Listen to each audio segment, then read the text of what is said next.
one of the greatest appeals of the show is that people are always learning. Every episode is a new adventure. You know, forensic science, there's just so many avenues you can go in, and so many different departments, obviously, within this lab. And you know, if this is something that promotes that sort of curiosity and that sort of, you know, education with the younger generation, I'm all for it. I'm thrilled to be part of it. So. I love being on CSI because it's a great job and I work with great people, but I also like thinking that that we're educating people, and that the show actually does have a higher purpose. It's not just entertainment. Perhaps a young child who maybe has limited interest in science could come to this exhibit and watch our show and kind of be turned on to something that he perhaps otherwise wouldn't have any access to or any interest in is a great thing, and I'm happy to be part of it. I think the more hands-on you can make science, the better. I mean, I know I didn't like science when I was a kid, but perhaps if CSI had been around or there'd been some cool exhibit where I saw actors who I liked and was really be able to kind of touch and kind of, you know, feel the medium, I think that would have been a wonderful thing. I think that's great. I think with CSI being in reruns, hopefully forever, that I think that people of all ages will continue to be exposed to the show. I'm really excited to be a part of this because part of my childhood, I grew up in Washington, D.C., and my brother Richard and Bruce and I used to go to the Smithsonian almost every Saturday morning. Our dad was an attorney and he worked downtown, and he'd drop us off at the Smithsonian, and we'd go to the Natural History Museum and later the Air and Space.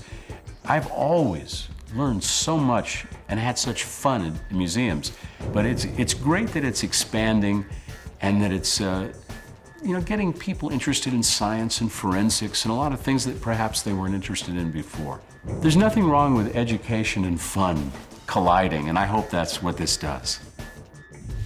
I think it's going to be a great blend between entertainment and science, and I think that when our show works the best, that's always what we try to do each week, is try to at least bring some science to the entertainment. Now we can bring some entertainment to the science with this exhibit. I think it's very cool. I'm so personally honored and thrilled. I never imagined in my whole life that here I would be gearing up for something like this, you know, that I would get to even be the tiniest little part of it is amazing to me. I unfortunately didn't do all that well in science, but it's also something that I had a great passion for. My favorite things to watch is, you know, National Geographic and Discovery and all of those channels. And here we are doing a TV show in Hollywood, or Hollyweird as some of us lovingly like to call it.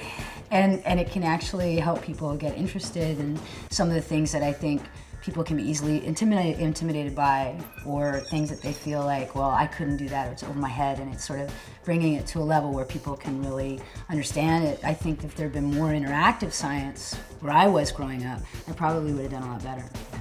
One of the many rewarding things about being on a show like this is how much I've really learned about the field of forensics and about the field of criminology and about criminals. And I think for me, the greater good in this is I know that we're entertaining people, and at the same time, I think that information is power, and the more that people know, I think the more criminals are deterred to commit these violent acts.